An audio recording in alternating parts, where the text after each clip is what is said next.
Hello Aries, welcome to Gurumaa Hindi tarot. और ये reading है इस बारे में कि 23 जनवरी से लेकर 29 जनवरी तक वाले वीक में आपकी लव लाइफ में क्या होने वाला है एंड आप क्या एक्सपेक्ट कर सकते हैं। तो चलिए आगे बढ़ते हैं और देखते हैं क्या मैसेजेस हैं आपके लिए। Messages for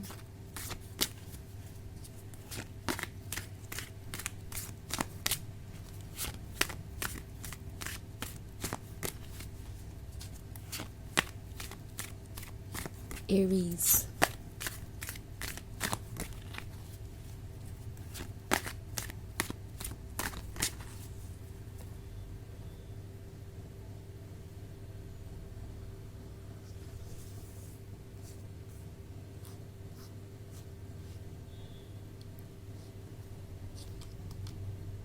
Child of Spells, the White Heart, Seven of Challenges, the Lovers, and Ten of Spells. Okay, तो हमारे पास है the white heart. The white heart है तो ऐसा लगता है जैसे कि कोई अपने ड्रीम को आप में देख रहा है और उन्हें ऐसा लगता है जैसे कि कोई सबकॉन्शियस डिज़ायर सच हो गई हो आपके सामने आने पर। ऐसे जैसे कि यूनिवर्स हमेशा से जानता था कि उन्हें क्या चाहिए और उन्हें आपसे मिलवाना चाहता था।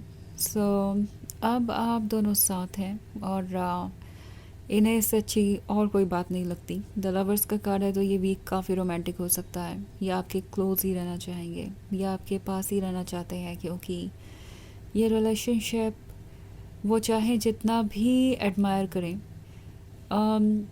ये उससे पूरी तरीके से एब्जॉर्ब नहीं कर पाते। इट्स लाइक उन्हें हमेशा और ज़्यादा अटेंशन और लव की ज़रूरत पड़ती है। चाहे आप उन्हें जितना भी अटेंशन और लव दे, ये हमेशा और ज़्यादा ही चाहेंगे आपसे। सो कहीं ना कहीं ये एक ऐसी फीलिंग है जो इन्होंने पहले कभी फील नहीं की, और ये खुद भी सरप्राइज है कि ऐसा क्यों है कि वो आपके साथ इतना सारा टाइम स्पेंड करके भी आपसे दोबारा मिलना चाहते हैं। और ऐसा क्यों होता है कि वो हर वक्त आपके बारे में सोचते रहते हैं, क्योंकि जिससे भी आप डील कर रहे हैं वो यूजुअली बहुत रोमांटिक नहीं होते या इमोशनल नहीं होते, और किसी के बहुत क्लोज जाना उनकी आदत भी नहीं है। मे बी उनका फ्रेंड सर्कल भी छोटा ही है, और जितने भी लोग उनके क्लोज हैं, चाहे वो कम लोग हो या ज़्यादा, किसी से भी वो बहुत ज़्यादा कनेक्टेड नहीं है। बहुत ज़्यादा शेयर करना सही नहीं समझते किसी के भी साथ अपनी लाइफ को।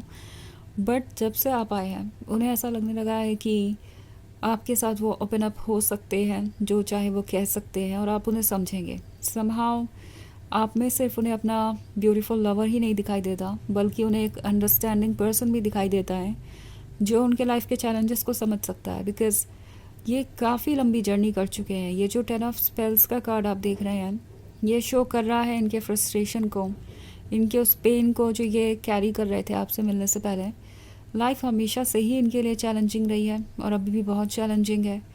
ये इस रास्ते पे चलते चलते थक गए थे। इन्हें पता नहीं था कि इन्हें क्या करना है क्या नहीं, और ये एक तरीके से लाइफ को बस जी रहे थे। उसमें कोई उत्साह नहीं था, उसमें कोई भी एक्साइटमेंट नहीं थी, और वो लाइफ बस एग्जिस्ट करने के बराबर थी कि हाँ, मैं ये पर्सन हूँ, मेरा ये नाम है, मेरी आइडेंटिटी है। बट उसमें कोई इन्जॉयमेंट नहीं था, उसमें कोई लाइफ नहीं थी।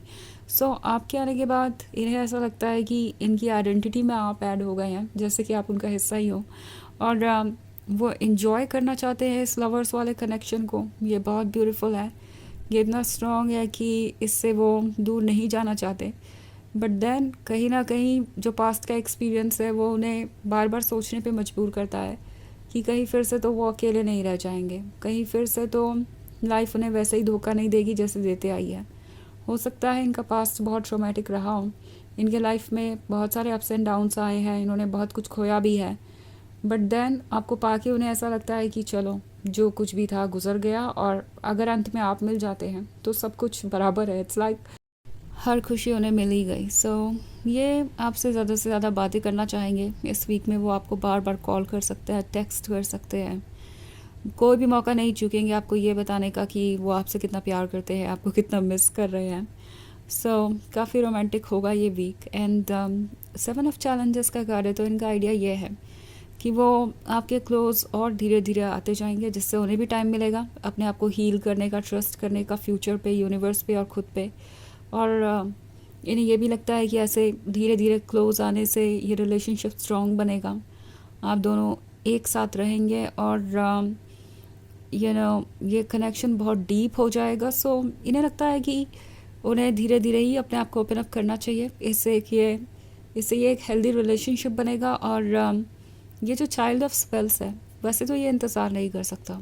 उन्हें लगता है कि उनके हाथ में तो यूनिवर्स ने ये मैजिक वॉन्ड दे दिया है, वो जो चाहे वो उससे मैनिफेस्ट कर सकते हैं, जो चाहे वो क्रिएट कर सकते हैं। जैसे इस बच्चे ने यहाँ पे ये मैजिकल रैबिट क्रिएट कर लिया है, वैसे ही उन्हें लगता है कि वो जो चाहे वो क्रिएट कर सकते हैं। इनफैक्ट क्रिएट कर चुके हैं। उनके मन में एक सबकॉन्शियस आइडिया था कि उनका लवर ऐसा होना चाहिए, वैसा होना चाहिए। भले ही रोमांटिक नहीं थे किसी के साथ तो क्या, किसी से इमोशनली कनेक्ट हुए थे या नहीं हुए थे, इससे क्या, मन में कहीं ना कहीं ये इच्छा थी कि उनका भी एक लवर हो, वैसा जैसा कि वो चाहते हैं। इनफैक्ट कनेक्ट ना कर पाने की वजह ही यही थी, क्योंकि आइडिया ये था कि मेरा लवर ऐसा होना चाहिए। आपसे मिले नहीं थे भले ही, लेकिन हमेशा से आप उनके मन में थे। ये आइडिया हमेशा से था और इसलिए वो एक्चुअली किसी से ज़्यादा कनेक्ट नहीं हो पाए। अब आपको देख के उन्हें लगता है कि उन्हें ये ब्यूटीफुल वाइट हार्ट नज़र आ गया है, जो उन्हें गाइड कर सकता है, जो उन्हें खुशी दे सकता है, जो उन्हें उनकी प्रॉब्लम से बाहर निकाल सकता है, और वो सब कुछ ऑफ़र कर सकता है जो ज़रूरी है। वैसे ये एक जनरल रीडिंग है, ये सबसे रेजोनेट नहीं होगी। एनर्जी रिवर्स हो सकती है अगर आप क्रॉस वॉचर हैं। इसके अलावा अगर आप पिछले वीक की रीडिंग या ईयरली रीडिंग देखना चाहें 2026 की, तो उसका लिंक आपको डिस्क्रिप्शन बॉक्स में मिल जाएगा हमेशा की तरह। तो चलिए आगे बढ़ते हैं और देखते हैं और क्या मैसेजेस है आपके लिए। Messages for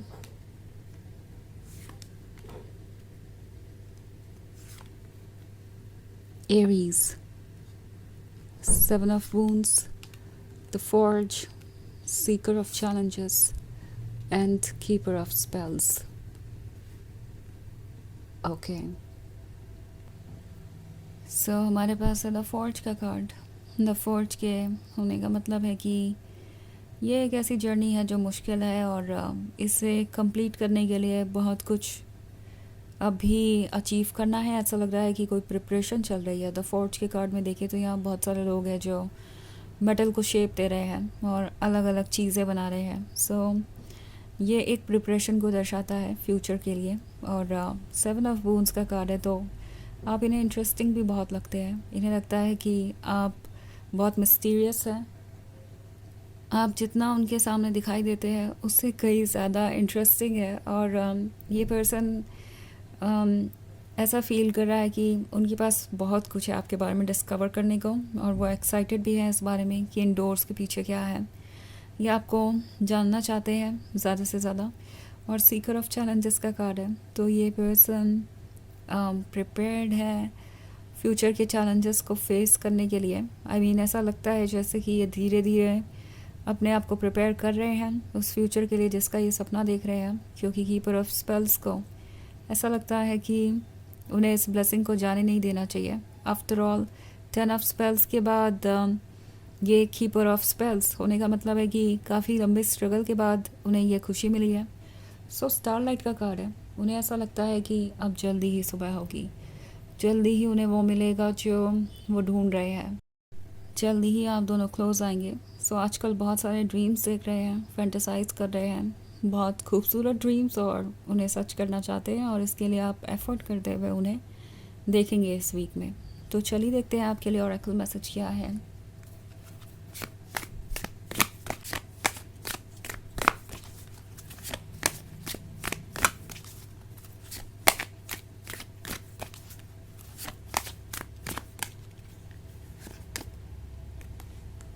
Mountain, your challenges are opportunities for growth. Okay, तो ये कार्ड आपसे कह रहा है कि जो भी चैलेंजेस फ़िलहाल आपके सामने हैं वो आप दोनों को शेप कर रहे हैं, फ्यूचर में आप दोनों के काम आएंगे, ये आपकी ग्रोथ में हेल्प कर रहे हैं। और जो भी ऑब्स्टेकल आ रहे हैं उनसे ओपनली डील कीजिए, एक दूसरे से डिस्कशन कीजिए और क्लैरिटी रखिए, एंड डेफिनेटली आप हर चीज़ का सोल्यूशन निकाल लेंगे। ये एक स्ट्रॉन्ग रिलेशनशिप लग रहा है और इस पर्सन के इंटेंशंस भी जेन्युइन है। तो ये है रीडिंग इस वीक की। आई होप आपको अच्छी लगी होगी। Thanks for watching. Till next video. Bye.